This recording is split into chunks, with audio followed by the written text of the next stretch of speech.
নমস্কার, 5টার 5 মিশালে নিয়ে আপনাদের সাথে আমি প্রিয়াঙ্কা। অমিত শাহ জেপি নাড্ডার সফরের দিনেই আজ প্রতিবাদ দিবস। প্রতিবাদ দিবস তৃণমূলের।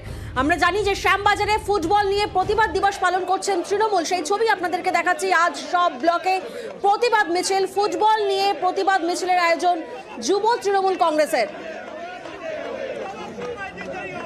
শ্যামবাজার থেকে সিমলা স্ট্রিট পর্যন্ত সেই প্রতিবাদ মিছিল, যেখানে ফুটবল নিয়ে মিছিলের আয়োজন করা হয়েছে। দেখুন সেই ছবি, যে ছবি আমরা এই মুহূর্তে দেখতে পাচ্ছি।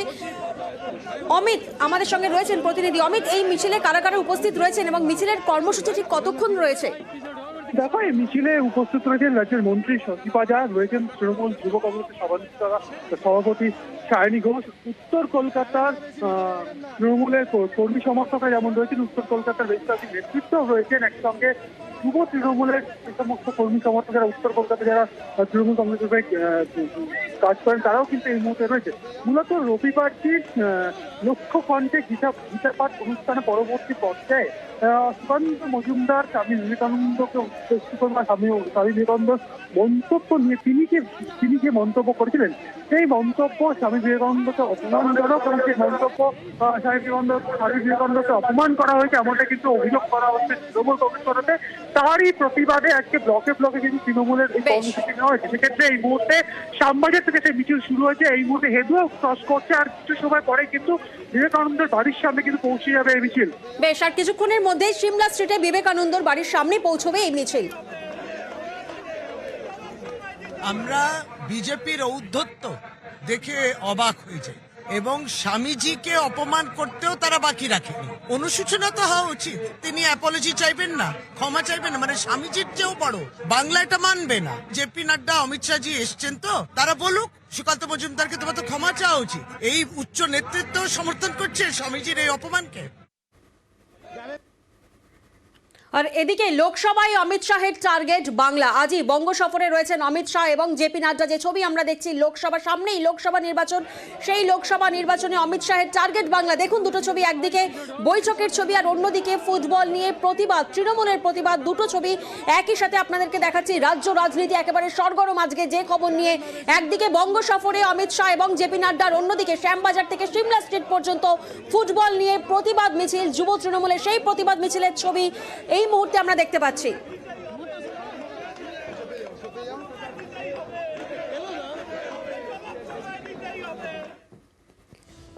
সামনেই লোকসভা নির্বাচন আর অমিত শাহের টার্গেট বাংলা। টার্গেট কি? 35টি আসনের টার্গেট।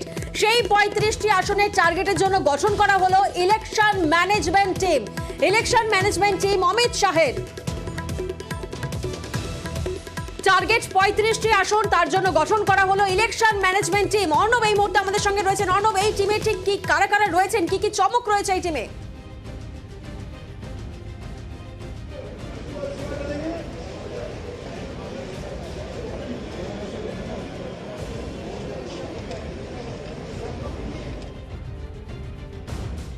অর্ণবের সাথে কোনোভাবে যোগাযোগ বিচ্ছিন্ন হচ্ছে, আবারও আসবো অর্ণবের কাছে, কিন্তু তার আগে আরো একবার আপনাদেরকে জানিয়ে রাখি, বঙ্গ সফরে অমিত শাহ এবং জেপি নাড্ডা রয়েছেন লোকসভায়। সামনেই লোকসভা নির্বাচন, তার আগে অমিত শাহের টার্গেট বাংলা। 35টি আসনের টার্গেট বেঁধে দিয়েছেন, যার জন্য গঠন করা হয়েছে election management team.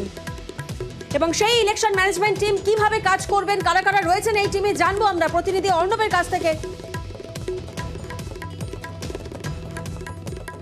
Election management team গঠন করেছেন অমিত শাহ। অমিত শাহের ইলেকশন ম্যানেজমেন্ট টিমে 15 জন সদস্য রয়েছে। যেমনটা জানা যাচ্ছে, লোকসভা নির্বাচনের আগে এই নির্বাচনী টিম কাজ করবেন, স্ট্র্যাটেজি করবেন। সেই স্ট্র্যাটেজির জন্য 15 সদস্যের ইলেকশন ম্যানেজমেন্ট টিম গঠন করা হয়েছে। অমিত শাহের ইলেকশন ম্যানেজমেন্ট টিমে নেই 4 জন মন্ত্রী। নিউ টাউনে যে ছবি আমরা দেখছি, নির্বাচনী টিমের বৈঠক নিউ টাউনে হয়েছে। নিউ টাউনের হোটেলে অমিত শাহের নির্বাচনী টিমের এই বৈঠক। অমিত শাহের নির্বাচনী টিমে ভিন রাজ্যের কেন্দ্রীয় নেতারাও রয়েছেন বলে জানা যাচ্ছে। পাশাপাশি আমরা দেখছি যুব তৃণমূলের যে প্রতিবাদ কর্মসূচি ফুটবল নিয়ে, সেই টিম, সেই মিছিল পৌঁছেছে সিমলা স্ট্রিটের স্বামী বিবেকানন্দের বাড়ির সামনে। সেখানে মাল্যদান করছেন সায়নী ঘোষ, মাল্যদান করছেন। যে ছবি আমরা এই মুহূর্তে দেখতে পাচ্ছি, একদিকে যেমন 15টি আসনের জন্য নির্বাচনী বৈঠক, 35টি আসনের জন্য সামনেই লোকসভা নির্বাচন এবং তার আগে ভোট স্পেশাল 15 বাজলেন অমিত শাহ, সেই ছবি দেখাচ্ছে। এবং অন্যদিকে দেখুন, ফুটবল খেলে প্রতিবাদ তৃণমূলের, একই দিনে রাজ্য রাজনীতি একেবারে সরগরম বলা যেতেই পারে। একদিকে অমিত শাহ জেপি নাড্ডার বঙ্গ সফর, আর অন্যদিকে যুব তৃণমূলের প্রতিবাদ মিছিল, ফুটবল নিয়ে প্রতিবাদ মিছিল, যে মিছিল শ্যামবাজার থেকে শুরু হয়েছিল এবং সিমলা স্ট্রিটে পৌঁছেছে। এই মুহূর্তে সিমলা স্ট্রিটে পৌঁছে গেছে সেই মিছিল, যে ছবি আমরা দেখতে পাচ্ছি। আর এই মুহূর্তে অন্যদিকে ন্যাশনাল লাইব্রেরিতে চলছে বৈঠক। সেই বৈঠকে কি কি নির্যাস উঠে আসতে পারে, পর্যালোচনা কি কি হচ্ছে, জানবো অর্ণবের কাছ থেকে। অর্ণব, কি জানা যাচ্ছে?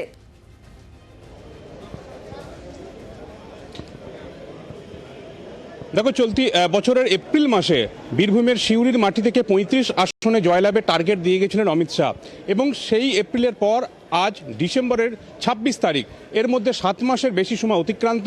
একাধিক পট পরিবর্তন হয়েছে বিজেপির সাংগঠনিক, বিজেপির অভ্যন্তরে, বিজেপির গোষ্ঠীদ্বন্দ্ব যেমন ছিল সেটা তো রয়েছে, সেটাও আর মাথা ব্যথা। পঞ্চায়েত ভোট হয়েছে, পঞ্চায়েত ভোটে বিজেপির সাংগঠনিক যে দুর্বলতা সেটা আরও চোখে আঙুল দিয়ে দেখিয়ে দিয়েছে। এই অবস্থায় যে অংশটাকে ছাড়া একটা নির্বাচনের ক্যাম্পেনে অল আউট ঝাঁপানো যায় না, তা হলো এই মুহূর্তে সোশ্যাল মিডিয়া। এটা কার্যত একটা অঙ্গাঙ্গিভাবে জুড়ে গেছে। এবং এক্ষেত্রে কিন্তু তোমায় জানি রাখি, কিছুক্ষণ আগেই তৃণমূল কংগ্রেসের আইটি সেলের যিনি প্রধান দেবাংশু ভট্টাচার্য, তিনি কিন্তু ইতিমধ্যেই টুইট করেছেন এবং ইতিমধ্যেই কটাক্ষের সুরে এই অমিত শাহের বঙ্গ সফর এবং আইটি সোশ্যাল মিডিয়া বিজেপির যে গ্রুপ রয়েছে তাদের এই বৈঠকে জোর দেওয়াকে কার্য তিনি কটাক্ষ করেছেন এবং তৃণমূলকে দেখে শিখছে বিজেপি, এমনটাও কিন্তু ঘুরিয়ে তিনি বলতে চেয়েছেন। এবং কার্যত তাদের যে স্লোগান খেলা হবে, এই খেলা হবে ডায়লগে কিন্তু পাল্টা দিয়েছেন তৃণমূলের তরফে আইটির সেলের প্রধান। এটাই হচ্ছে লড়াই, অর্থাৎ আগের দিনে বাড়ি বাড়ি যাওয়া, প্রচার করা, মাইকে প্রচার, মুখে প্রচার, সভা সমিতি, মিছিল, এটার পাশাপাশি সোশ্যাল মিডিয়া অত্যন্ত গুরুত্বপূর্ণ, সমস্ত নির্বাচনের একটা অন্যতম পার্ট হয়ে যাচ্ছে। সেই জায়গায় বঙ্গ বিজেপির আইটি মিডিয়া সেলের, সোশ্যাল মিডিয়া সেলের কি হাল, তার হাঁড়ির খবর দিতেই অমিত শাহ নিজে এসছেন এবং ইতিমধ্যে বৈঠক শুরু হয়েছে এবং এই বৈঠক প্রায় 1 ঘন্টা চলবে। তোমায় জানিয়ে রাখি, আমাদের রাজ্যের 42 লোকসভাতে এখনো পর্যন্ত বিজেপির এই যে মিডিয়া, সোশ্যাল মিডিয়া, সেখানে প্রায় 20 থেকে 22 হাজার তাদের সদস্য রয়েছেন, কিন্তু তার মধ্যে কতজন অ্যাক্টিভ রয়েছেন, যেটা বিজেপি সূত্রে খবর, এই সোশ্যাল মিডিয়ায় 50,000 সদস্যের টার্গেট তাদের কাছে দেওয়া হয়েছে। কারণ প্রায় 78,000 বুথ, এবং সেই প্রত্যেকটা বুথে যদি ফাইট করতে হয় তাহলে প্রতি বুথে একটা করে অন্তত গ্রুপ থাকা উচিত, সেটা হোয়াটসঅ্যাপ বা ফেসবুক পেজ, কোনো কিছু একটা থাকতে হবে। কারণ এই মুহূর্তে যে কোনো সময় যে কোনো একটা পলিটিক্যাল ফাইট কোথায় কি হচ্ছে তার একটা কাউন্টার করার জায়গা প্রত্যেক বুথে বুথে পৌঁছাতে হবে। তাই টার্গেটটা সম্ভবত তাদের সদস্য সংখ্যা আগামী ইলেকশনের মধ্যেই 50,000 করা, এবং কিভাবে কাজ করতে হবে, কিভাবে তৃণমূল কংগ্রেসকে এখানে ফাইট করতে হবে, তারই টোটকা এই মুহূর্তে অমিত শাহ ভিতরে দিচ্ছেন। সোশ্যাল মিডিয়ার পুঙ্খানুপুঙ্খ তথ্য নিয়েই এই বৈঠক।